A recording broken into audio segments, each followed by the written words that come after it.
எல்லாருக்கும் வணக்கம். எல்லாரும் எப்படி இருக்கீங்க? இன்னைக்கு மகாபாரதத்துலேருந்து முக்கியமான கேரக்டர் துரியோதனன். அவரை பற்றி பார்க்கலாம். ஸோ ஒரு கதைக்கு ஹீரோன்னு இருந்தால் ஒரு வில்லன் இருப்பார் கண்டிப்பாக. ஸோ அந்த வில்லன் யாருன்னா துரியோதனன், மகாபாரதத்தை பொறுத்த வரைக்கும். ஸோ துரியோதனன் வந்து திருதராஷ்டிரனோட முதல் பையன். கௌரவர்கள் வந்து மொத்தம் 100 பேர். அந்த 100 பேரில் முதல் பையன் வந்து துரியோதனன். அதுக்கப்புறம் ஒரு தங்கச்சி இருக்கான், துக்ஷலை. மீதி எல்லாமே வந்து தம்பிங்க. அப்படி தான் அவர் ஃபஸ்ட்டு பையனாக பிறக்கிறாரு. இருந்தாலும் பாண்டவரோட பையன் தர்ம தான் முதல்ல. இவர் வந்து அதுக்கப்புறம் தான் பிறக்கிறாரு. அப்படின்றதுனால ஆட்டோமேட்டிக்காக இளவரசர் அடுத்த மன்னர் பட்டம் யாருக்குன்னா தர்மருக்கு.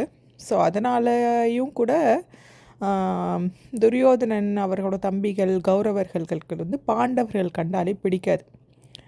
எப்போ பாரு சிறு வயதுலேருந்தே அவங்கள வந்து எதிர்த்துட்டும் இல்லை வெறுத்துட்டும் இருந்தாங்க. அதுக்கு இன்னொரு காரணம் அவரோட மாமா சகுனியும் கூட. சகுனி சின்ன வயசுலேருந்தே அவர் கூடவே இருந்து அவரை வந்து வழி நடத்துகிறாரு. அப்போது ஆட்டோமேட்டிக்காக அவருக்கு ஃபுல்லாக எதிர்க்க தான் செய்கிறாரு. சின்ன வயசுலேருந்தே அவங்கள எங்கெல்லாம் எதிர்க்க முடியுமோ அங்கெல்லாம் எதிர்க்கிறாரு. நிறையா தடவை அவங்கள கொல்றதுக்கு கூட ட்ரை பண்ணுறாரு துரியோதனன் சிறு வயசுலேருந்தே. துரியோதனனுக்கு வந்து ரொம்ப க்ளோஸுன்னா யாருன்னு பார்த்தா முதல்ல அவங்க மாமா சகுனி, அவங்க அம்மாவோட தம்பி, அதுக்கடுத்து காந்தாரியோட தம்பி, அதுக்கடுத்து யாருன்னா அவர் தம்பிகளில் ஒருத்தர், அவரும் வந்து க்ளோஸு, துக்ஷாசன் அவன் பேர். அதுக்கு அடுத்தது ஃப்ரெண்டு யார், நண்பன் யார், கர்ணன். அப்புறம் அவங்க அப்பா. ஏன்னா அவங்க அப்பா துரியோதனன் என்ன சொன்னாலும் கேட்பார் திருதராஷ்டிரன். ஸோ இதெல்லாம் இவங்கெல்லாம் ரொம்ப க்ளோஸு. சிறு வயதுலேருந்தே பாண்டவர்களை எதிர்த்துட்ருக்கார். நிறையா தடவை அவங்களை கொல்ல ட்ரை பண்ணுறாரு. ஒரு தடவை பீமனுக்கு வந்து சின்ன வயசாக இருக்கும்போது அவருக்கு விஷத்தை கொடுத்துட்றாரு. ஆனால் அவர் விஷத்தை கொடுத்துட்டு அவர் வந்து கங்கையில் வந்து மூழ்கிட்டு அந்த விஷத்தை வந்து கக்கிடுறாரு. அந்த கங்கை தேவி வந்து காப்பாத்திருச்சு அப்படின்றாங்க. அந்த மாதிரி நிறையா தடவை கொல்றதுக்கு ட்ரை பண்ணி அவங்க எல்லாரும் தப்பிச்சிட்டாங்க. அதே மாதிரி இவங்கெல்லாம் வளர்ந்து அஸ்தினாபுரத்தில் இருக்கும்போது என்ன பண்ணுறாருன்னா, இவங்களை ஒன்றுமே பண்ண முடியல, இன்னொன்று என்ன பண்ணுறதுன்னு யோசிச்சுட்டு கொஞ்சம் தூரம் தள்ளி ஒரு மாளிகை கட்டுறாரு. மெழுகுலேயே ஆன மாளிகை கட்டுறாரு, யாருக்கும் தெரியாமல். கட்டி முடித்ததுக்கப்புறம் அவங்க அப்பா கிட்டே போய் சொல்கிறாரு, நான் இனிமேல் அவங்கள வெறுக்க மாட்டேன், அவங்களுக்காக நான் ஒரு புது மாளிகை கட்டியிருக்கேன், அவங்கள நீங்கள் அங்கே அனுப்புங்க அப்படின்னு சொல்லி நைஸாக பேசி அங்கே அனுப்பிடுறாரு. ஆனால் இந்த பிளானில் ஏதோ ஒரு உள்சதி இருக்குதுன்னு அவரோட சித்தப்பா துரியோதனனுக்கு வந்து 2 தம்பிங்க. முதல்ல வந்து திருதராஷ்டருக்கு வந்து 2 தம்பிகள். முதல்ல வந்து பாண்டு, அதுதான் பாண்டவர்களோட அப்பா. அடுத்தது இன்னொருத்தர் விதுரன். அவர் ரொம்ப நல்லவர். சின்ன வயசில் திருதராஷ்டிரன் வந்து அவருக்கு கண்ணு தெரியாது. அதனால் என்ன பண்ணுறாங்கன்னா ஆட்டோமேட்டிக்காக மன்னர் பட்டம் வந்து பாண்டுவுக்கு போயிடுது. அதனால் அவருமே எப்போ பாரு இந்த பாண்டு மேலே கோவமாக இருப்பார். விதுரன் ஆனால் ரொம்ப நல்லவர். அவர் தான் ஆக்சுவலி மந்திரியாக இருப்பார். இவங்க எல்லாருக்கும் அறிவுரை கொடுப்பாரு.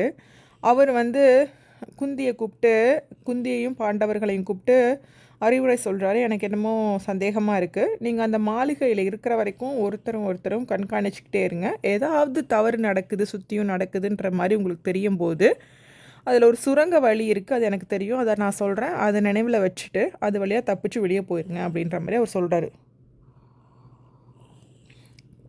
ஸோ இவங்களும் சரின்னு சொல்லிவிட்டு அங்கே போகிறாங்க. கொஞ்ச நாள் கழித்து நினச்ச மாதிரியே துரியோதனன் வந்து அந்த மெழுகு மாளிகைக்கு தீ வச்சிட்டார். மெழுகு மாளிகைன்றதுனால அதை உருகி தீ பிடிச்சிடும் இல்லையா, அது தீ பிடிச்சி கருகி போயிடுச்சு.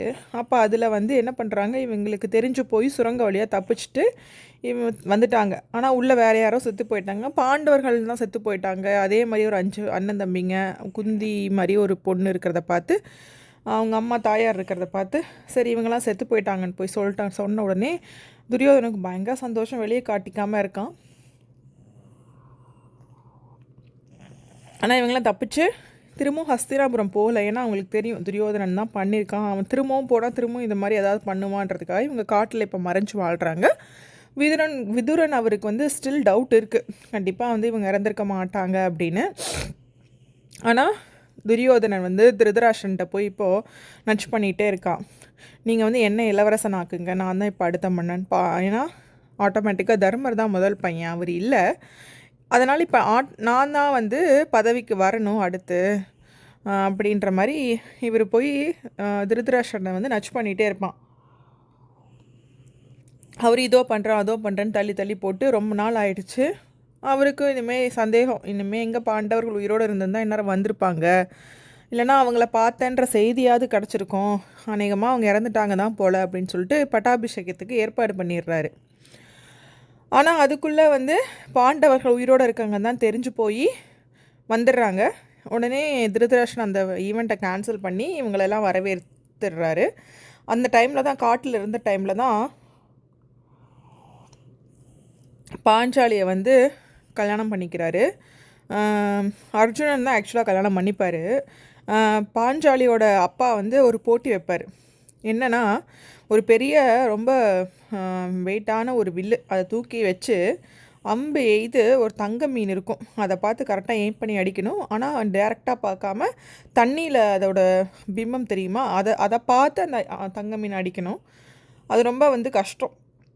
ஆனால் அதில் வந்து எல்லாருமே தோற்று போயிடுறாங்க. ஈவன் எல்லாருமே போகிறாங்க, கௌரவர்கள் எல்லாரும் போகிறாங்க, சுற்றி இருக்க எல்லா அரசர்களும் வராங்க. இப்போ இந்த 5 பேரும் காட்டுலெல்லாம் இருக்காங்க. இவங்க வந்து பிராமணர்கள் மாதிரி வேடம் அணிஞ்சிட்டு போய் ஃபஸ்ட்டு அரசர்கள்லாம் பங்கு பெறுறாங்க. அவங்கெல்லாம் தோற்றதுக்கப்புறம் அர்ஜுனன் பங்கு பெற்று வின் பண்ணிடுறாரு. ஏன்னா அவர் வந்து அம்பில் வந்து கை தேர்ந்தவர் ஆச்சுல, வில்லை எய்துறதுல அவர் வந்து ஜெயிச்சிட்றாரு. பாஞ்சாலியை வந்து கல்யாணம் பண்ணி காட்டுக்கு அவங்க அம்மா கிட்ட காட்டலான்னு அழைச்சிட்டு போகும்போது அவங்க அம்மா என்னன்னே பார்க்காம அர்ஜுனன் வந்து சொல்கிறாரு, நான் ஒன்று கொண்டு வந்திருக்கேன், வந்து பாருங்கன்னு சொல்லி சொல்கிறான் வெளியிருந்தே. அப்போ பாஞ்சாலி வந்து ஏதோ உணவுப் பொருளை கொண்டு வந்திருக்காங்க, இல்லை ஏதோ திங்ஸ் கொண்டு வந்திருக்காங்க நினச்சிட்டு, நீ வந்து உங்கள் அண்ணன்களோட இதை பகிர்ந்துக்கணும், உங்கள் அண்ணன்கள் வந்து எல்லாத்தையும் பகிர்ந்துக்கிறாங்களே, நீங்கள் கட்டாயமாக பகிர்ந்துக்கணும்னு சொல்லிடுறாரு. அர்ஜுனன் ஷாக் ஆகிட்டு சரின்னு சொல்லி தடுக்க முடியல. அப்போ அதனால தான் 5 பேரும் சேர்ந்து கல்யாணம் பண்ணிக்கிறாங்கன்ற மாதிரி அந்த கதை வரும். இப்போது தெரிஞ்சிருச்சு யாருக்கு இவங்க உயிரோடு இருக்காங்கன்னு தெரிஞ்சோடனே இவங்களை அழைக்கிறாங்க அஸ்தினாபுரத்துக்கு. இவங்க அஸ்தினாபுரத்துக்கு போய் ஒரு பாதி அரசாங்கத்தை வந்து தர்மருக்கு கொடுத்து அவரை வந்து ஒரு அரசாங்கத்துக்கு ராஜாவாக்கிறாரு. இன்னொரு பாதிக்கு துரியோதனன் வந்து அரசனாயிடுறான். இருந்தாலும் துரியோதனனுக்கு இவங்க வந்தது பிடிக்கல. இவங்க வந்து ஒரு பிரம்மாண்டமான ஒரு மாளிகையை கட்டுறாங்க, இந்திரபிரஸ்தம்னு சொல்லிட்டு ஒரு பெரிய மாளிகை. அது ஃபுல்லாக கண்ணாடி பளிங்கு பயங்கரமாக இருக்குது, இல்லை ஜொலிக்குது எங்கே பாருமே. அதை வந்து கட்டினவர் மையன்ற மாதிரி சொல்கிறார், அது வாஸ்துலாம் பார்த்து கொடுத்தவர். எங்கே பாரு ஜொலிக்குது, தண்ணியாக கண்ணாடியாக நிலமா எதுவுமே தெரியலை. அப்போது இந்த கௌரவர்கள்லாம் வந்தபோது என்ன நினச்சாங்க, இங்கே தண்ணி இருக்குமோன்னு நினச்சிட்டு அவங்க வேட்டியெல்லாம் தூக்கி பிடிக்கிறாங்க. அவங்க போட்டிருக்கிற ஆடைகள்லாம் தூக்கி பிடிக்கிறாங்க தண்ணியில் படக்கூடாதுன்னு. ஆனால் அங்கே பார்த்து தண்ணியே இல்லை, நிலம் இருக்குது. இந்த மாதிரி நிறையா தடவை இந்த மாதிரி தப்பாக நினச்சிட்டு ஆடைகளை தூக்கி பிடிக்கிறாங்க. ஆனால் ஒரு இடத்துல நிஜமாலுமே தண்ணி இருக்குது, அவங்க வந்து இதுவும் ஒரு பிம்பம் தான் அப்படின்னு நினச்சிட்டு இறங்குறாங்க, தண்ணியிலெல்லாம் நனைஞ்சு போயிடுறாங்க. இதை பார்த்தோன்னே பீமன் வந்து பயங்கரமாக சத்தம் போட்டு சிரிக்கிறான். அவன் சிரித்த உடனே பாஞ்சாலியும் வந்துட்டு கொஞ்சம் மறைச்சிட்டு சிரிக்கிறா. அதே மாதிரி கண்ணு தெரியாத அரசனுக்கு பிறந்த துரியோதனனுக்கும் கண்ணு தெரியல போல இருக்குது, பையனுக்கும் கண்ணு தெரியல போலன்னு கிண்டல் பண்ணிடுறா. இது கௌரவர்கள்னால தாங்கவே முடியல. இதை போய் சகுனிக்கிட்ட சொல்லிவிட்டு துரியோதனன் சொன்னோடனே சகுனி வந்து பிளான் பண்ணுறாரு, இப்போது நீ அவங்கள வந்து தாயம் விளையாடுறதுக்கு கூப்பிடு அப்படின்னோடனே அடுத்த திரும்ப அவங்கள விருந்து கூப்பிடுவாங்க. விருந்தெல்லாம் முடிச்சுட்டு சரி தாயம் விளையாடலாம் அப்படின்னோடனே ஃபஸ்ட்டு வேண்டான்ற மாதிரி நினைப்பாங்க, ஆனால் அதுக்கப்புறம் விளையாடுவாங்க. அப்புறம் போட்டின்னா சும்மா போட்டி இல்லாமல் நான் வந்து அரசரை பொருட்களை தரேன், தங்கத்தை தரேன், அந்த மாதிரி மாறி மாறி வச்சு போட்டியில் வந்து 2 பேரும் போட்டிடுவாங்க. இதில் என்னென்னா சகுனிக்கு வந்து அவர் என்ன நினைக்கிறாரோ அந்த நம்பர் வந்து தாயத்தில் விழுகுமாமா. அந்த மாதிரியான ஒரு ட்ரிக் அவருக்கு தெரியும். அப்போ ஏன்னா அந்த தாயம் வந்து அவர் சொல்கிற தாயக்கிட்ட வந்து அவர் சொல்கிறத கேட்குமா, அந்த அளவுக்கு அவர் தேர்ந்தவர் அந்த விளையாட்டில். ஸோ ஆட்டோமேட்டிக்காக எவ்ரி டைம் யார் ஜெயிக்கிறாங்கன்னா துரியோதனன் ஜெயிக்கிறாரு, எல்லாத்தையும் வாங்கிடுறாரு. இப்போ மீதி இருக்கிறது அவங்க ஒய்ஃபும் பிரதர்ஸும் தான். இப்போ தர்மர் அடுத்தது தன்னையும் அடமானம் வச்சு விளையாடுறாரு, தன் தம்பிகளையும் வச்சு விளையாடுறாரு, அவங்களையும் தோற்ற உடனே பாஞ்சாலியையும் வச்சு விளையாடுறாரு. பாஞ்சாலியை வச்சு விளையாண்டோடனே பாஞ்சாலியையும் தோத்துறான். உடனே துரியோதனை வந்து பாஞ்சாலி வந்து ஆக்சுவலாக அந்த அரங்கத்தில் இல்லை, நீ போய் பாஞ்சாலியை கூப்பிட்டுவான்னு ஒரு வேலைக்காரனை அனுப்பும்போது அந்த காவலன் கூட வர மறுத்துருவாங்க பாஞ்சாலி. உடனே வந்து தம்பி அனுப்புகிறோடனே அந்த தம்பி போய் பாஞ்சாலியை தலைமுடியை பிடிச்சி இழுத்துட்டு வராங்கண்ணா. அப்போ வந்து என்ன ஆச்சுன்னா, இழுத்துட்டு வந்தோடனே துரியோதனன் வந்து தன் தொடையை காமிச்சிட்டு நீ வந்து என் மடியில் உட்காருன்னு சொன்ன உடனே பீமனுக்கு வந்து பயங்கர கோவம் வருது. அப்போ அவன் சபதம் எடுக்கிறான், இந்த தொடையை கிழிச்சு நீ நான் தான் உன்னை கொல்ல போகிறேன் அப்படின்னு சொல்லி சபதம் எடுக்கிறான். அந்த 5 பேரும் சபதம் எடுக்கிறாங்க. பாஞ்சாலி வந்து அவன் முடியெல்லாம் அவுத்துட்டு சொல்கிறான், நீ சாகிற வரைக்கும் நான் இந்த முடியை கட்ட மாட்டேன்னு சொல்லி இப்போ 5 பேரும் விடுதலை பண்ணி கூட்டிகிட்டு போயிடறான். இப்போ என்ன தண்டனைனா 12 வருஷம் இவங்க தோற்றதுக்கு என்ன தண்டனைனா 12 வருஷம் காட்டில் வந்து இவங்க வனவாசம் இருக்கணும். 12 வருஷம் முடிஞ்சோடனே 13வது வருஷம் வந்து மறைஞ்சு வாழணும். மறைஞ்சுன்னா அவங்க யாருன்னே தெரியாமல் வாழணும். இப்போ யாராவது இவங்க வந்து பாண்டவர்கள் இவங்க வந்து பாஞ்சாலின்றதை கண்டுபிடிச்சிட்டாங்கன்னா எகைன் திரும்ப இவங்க ஃபஸ்ட்லேருந்து 12 வருஷம் இருக்கணும். 13வது வருஷம் திரும்பவும் இந்த மாதிரி மறைஞ்சு வாழணும். இதுதான் தண்டனை. இது வந்து என்ன சொல்கிறது, 12 வருஷம் எப்படியே காட்டில் இருந்துருவாங்க. ஆனால் 13வது வருஷம் கஷ்டம் இல்லையா? ஏன்னா இவங்க பாண்டவர்கள், இவங்களை பார்த்தாலே அரசர்கள்னு தெரியும். அதுவும் பீமனெல்லாம் மறைக்கவே முடியாது. அவன் இருக்கிற ஹைட்டு வெயிட்டுக்கு ஈஸியாக கண்டுபிடிச்சிருப்பாங்க. அதே மாதிரி அர்ஜுனன் வந்து அவ்வளோ அழகு. ஏன்னா அர்ஜுனன் வந்து இந்திரனோட பையன். இந்திரன் வந்து அழகு, இந்திரனோட பையன் அர்ஜுனன் அவ்வளோ அழகு, வசீகரம். அவரை பார்த்தாலே தெரியும். ஸோ அந்த மாதிரி தண்டனை குடிச்சு இப்போ அனுப்பிட்டாங்க. இவங்க எல்லாம் காட்டுக்கு போயிட்டாங்க. இப்போ துரியோதனன் கிட்ட தான் நாடு ஃபுல்லாக. துரியோதனன் தான் ஆட்சி புரிகிறான். இவன் 12 வருஷம் காட்டிலையும் இருந்துடுறாங்க. நடுவில் காட்டிலலாம் இருந்து முடித்த உடனே 13வது வருஷம் இவங்க ஒரு இன்னொரு நாட்டுக்கு போய் என்ன பண்ணுறாங்க, அங்கே வந்து ஒவ்வொருத்தவங்க ஒவ்வொரு வேலையில் சேர்ந்துட்டு மறைஞ்சு வாழ்கிறாங்க. அது முடிகிற அன்றைக்கி கடைசி அன்றைக்கி அந்த நாட்டில் தான் இருக்கிறாங்கன்னு இப்போ இவங்க தெரிஞ்சு போய் இவங்க கண்டுபிடிச்சி சொன்னோம்னா அவங்க திரும்ப 12 வருஷம் காட்டுக்கு போயிடுவாங்க. நாட்டை திருப்பி தர தேவையில்லைல்ல. துரியோதனன் அதனால் கண்டுபிடிச்சி சொல்லலான்னு இப்போ அந்த நாட்டுக்கு வரான்.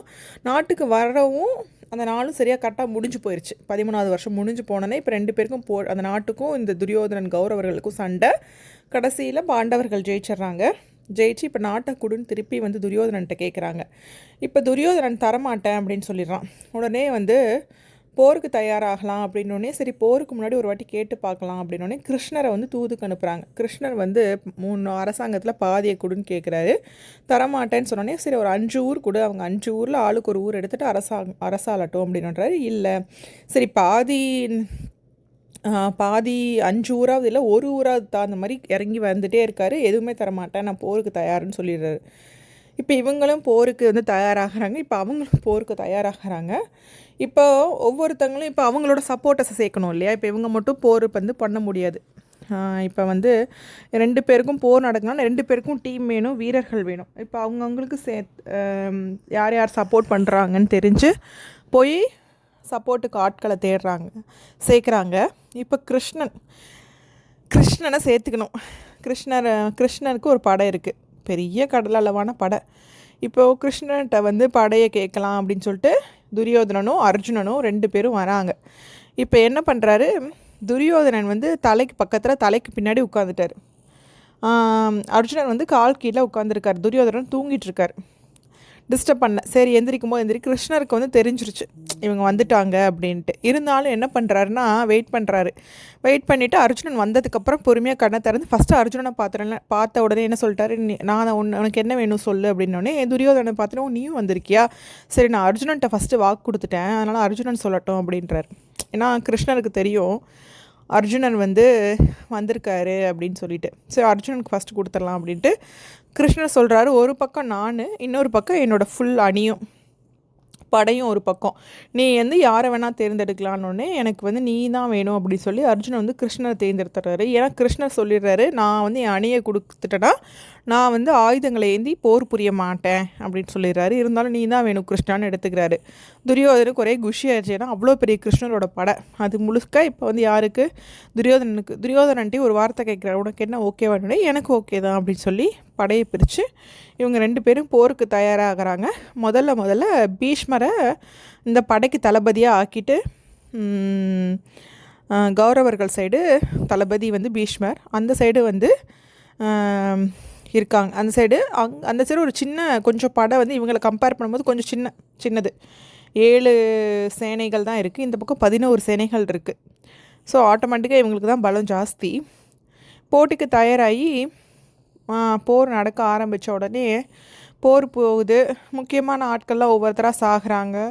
போர் வந்து கடைசி கட்டத்துக்கு வந்த உடனே என்ன ஆகுது அப்படின்னா, துரியோதனனும் பீஷ்மரும் சண்டை போட்டுக்கிறாங்க. துரியோதனனும் பீஷ்மரும் என்னென்னா இந்த கதையை வச்சு சண்டை போடுறதுல தேர்ந்த வீரர்கள்.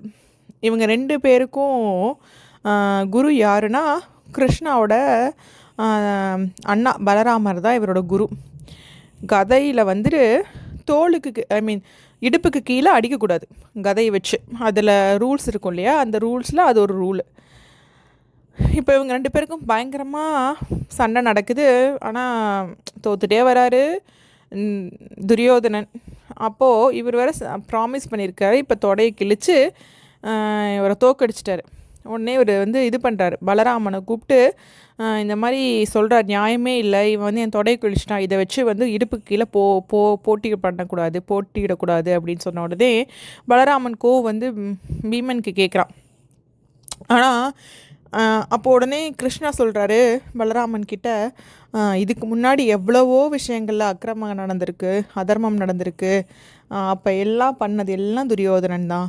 இப்போ இந்த சின்ன விஷயத்துக்காக இவர் நீங்கள் வராதிங்க அப்படின்ற மாதிரி சொல்கிறாரு. இப்போ துரியோதனன் வந்து இறக்குற நிலமையில் இருக்கிறாரு. அப்போ அஸ்வத்தாமன் வந்து தளபதியாக நியமித்து நீ தான் இனிமேல் பார்த்துக்கணும்னு அனுப்பிடுறாரு. இப்போ அஸ்வத்தாமன் இருக்கிற கோபத்தில் போய் அந்த போர் தர்மங்களெல்லாம் மீறி அவங்களோட தங்கியிருப்பாங்க இல்லையா, அந்த கூடாரங்களுக்கே போய் பாண்டவர்கள் மாதிரி 5 பசங்க படுத்திருக்காங்க, இவன் வந்து பாண்டவர்கள் தான் நினச்சிட்டு அவங்க தூங்கும் போதே அவங்கள வந்து கொன்னுடுறான்.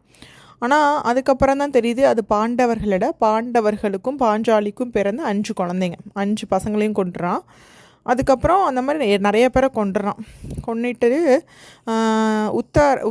அபிமன்யோட வாரிசு வந்து உத்தாராவோட வயிற்றில் இருக்குன்னு அதுக்கு ஒரு ஆயுதத்தை அனுப்பிடுறான். ஆனால் கிருஷ்ணர் வந்து என்ன பண்ணுறாரு அப்படின்னா அந்த ஆயுதத்தை தடுத்து நிறுத்தி அந்த குழந்தையை காப்பாற்றிடுறாரு. ஸோ இப்படி தான் இதுதான் ஆக்சுவலாக துரியோதனனோட கதை.